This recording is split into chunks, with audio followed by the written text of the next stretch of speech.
નમસ્કાર દર્શક મિત્રો, ટીવી18 ન્યૂઝમાં આપનું સ્વાગત છે। મારું નામ મુકુંદ છે।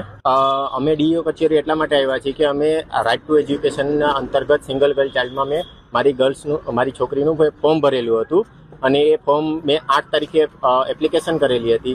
16 તારીખે એપ્લિકેશન એકવાર એપ્રુવ બી થઈ ગઈ અને 24 તારીખે એ સાંજે 7:30 વાગે એ એપ્લિકેશનને પાછી રિજેક્ટ કરેલી છે અને રિજેક્ટમાં એવું કોઈ કારણ મેન્શન નથી કરેલું કે કયા કારણસર રિજેક્ટ થઈ છે। અને આજે પોર્ટલ ખોલવાનો તારીખ છે 27 તારીખથી પોર્ટલ ડોક્યુમેન્ટ રીસબમિટ કરવા માટેની તારીખ છે, તો બી હજુ પોર્ટલ 12:30 વાગી ગયા છે અને પોર્ટલ હજુ બી ઓપન થયું નથી। 100 ઉપરમાં વાલીઓને આવો મેસેજ આવેલો છે અને મોસ્ટલી બધા વાલીઓ અત્યારે અહીંયા હાજર જ છે।